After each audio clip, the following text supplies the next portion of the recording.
Thank you for tuning in, parents of Cancer children. I'm so excited. I had just a great time with my friends yesterday. Our children are like around the same age, and we've known each other since our kids were infants.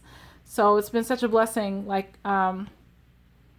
to finally have all of them in one room, that I've known since I had my child, and just to have all of our toddlers together and be a part of that chaos, and be a blessing to one another and encouragement to one another. It was just so much fun. So I'm kind of radiating off of that good energy. So this is your reading for your Cancer children for June 3rd through the 9th. I have to remind myself I'm doing a different format because I want to experience what's going on just like you do, like the unfolding of what to expect, instead of me taking the time to read ahead of time and then tell you a more detailed reading. So let me know what you think, if you like this version or the other. I just wanted it to be more active and not so stale and stagnant in the presentation. So, we have the frog in reverse. It's not a bad thing, because the frog is a water creature, and crabs are water creatures as well. And it's normally like that, but so you can read it. It speaks of feminine energy, creation, and fertility, which is essentially what that is. And Cancer is a feminine sign, so this also works. Depending on if you're a Cancer adult, sometimes that can have a physical implication on your form. So if you may have like a Cancer ascendant, you may have a more fuller bust in the chest for men and women. And that's just something that's known with the ascendant sign. So just something to think about. Hopefully you've had a time to pause and read that. But it's like they're not like hanging around, in positive thought. They're not active. Like this reminds me like they're pushing something, like they're being active. And I don't, the crown is there. That's great, because Cancer, that is a leader sign. But I feel like the wind has got knocked out of their sail. And this becomes more apparent that crown isn't on, that they're not themselves. And the other thing that concerned me is that they have, an energy card in reverse. I'm going to do this and then I'll flip the other ones over because I want to get a better understanding of what's going on. And these cards are a little unique, so I feel I have to read them. So this one speaks to, and this goes with this card, it speaks of achievement, potential, emotional balance, and an open heart. So the fact that it's in reverse, and this is the Rhodonite card, if you can see it. It speaks to the opposite. So it's like not really achieving, not necessarily going backwards, but no forward progress. The potential. So this week your child may be down about something. A wind got knocked out of their sails, or it's just kind of like, and I don't know what that is, because I've already had another sign where that's with what's going on, so I don't know, but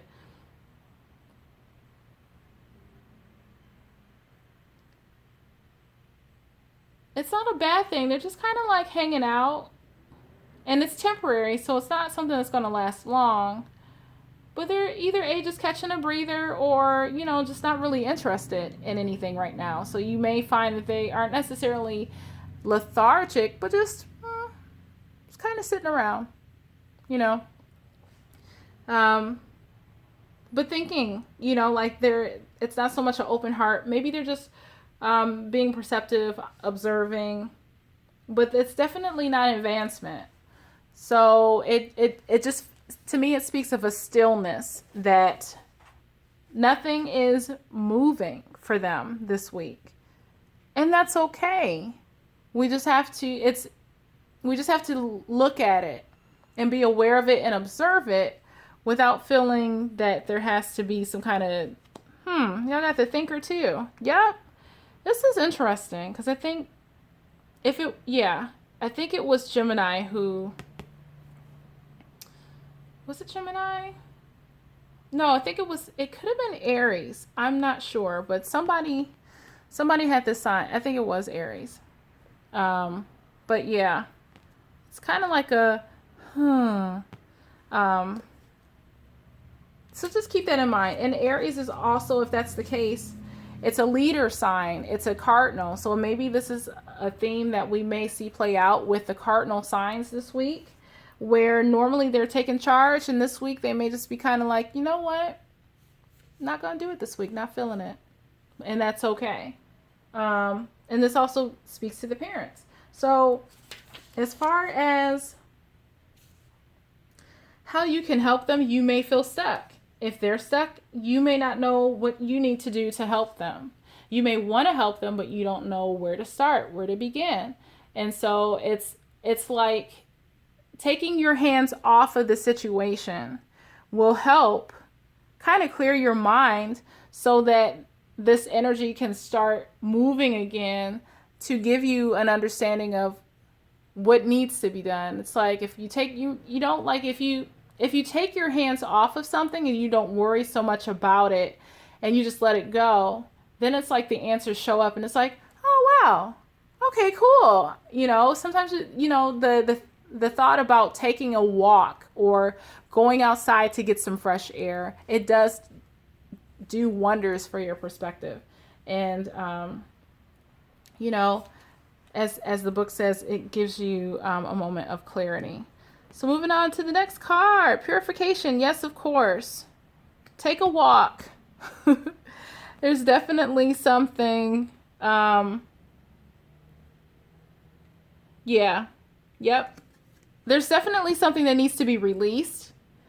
And the purification card, it speaks of purifying your life of negative people, places, and experiences. By doing so, you attain true peace. So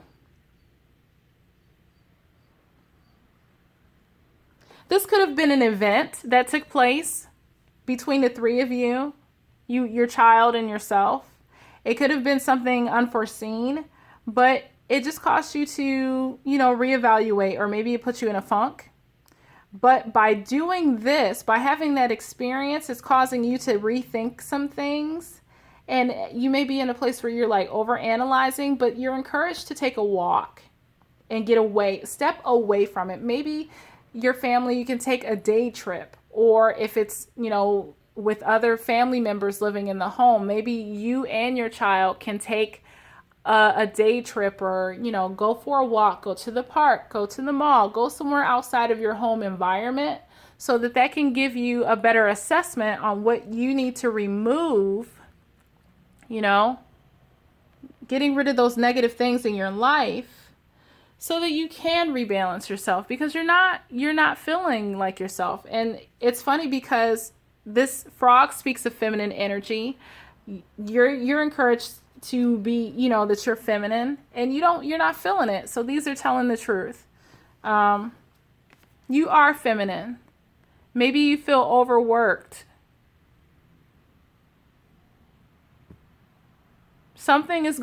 Maybe someone made you feel like you're not feminine, or told you that, for something that conflicted with the feminine energy that you have. I don't have any extra words to divulge or go into detail about this. But I am definitely getting that something happened, an instance occurred that will require you and your child to remove yourself from an environment so that you can get a clear head and you can remember who you are. There you go. Somebody said something and made you feel, as they say, some type of way. If you know, as you learn more about me, I cannot stand like slang cliche terms. And I'm just like, what does some type of way mean? Why can't you just say what you actually mean instead of using some vernacular that really isn't necessary? Oh, they made me feel some type of way. Well, how do you really feel? My goodness. Anyway, that is a tangent, and I hope that that gives you some incentive, a sense of direction. I hope that that helps to create that push that you need to get things back in order. Because somebody, slipped you a proverbial Mickey, a metaphoric Mickey, and it just kind of knocked you out for a second. But get rid of them. Get rid of that negative energy. Get rid of those negative words. That person has a place. And then reclaim yourself. Reclaim who you are. Thank you for watching. Have a great week, and we'll see you again.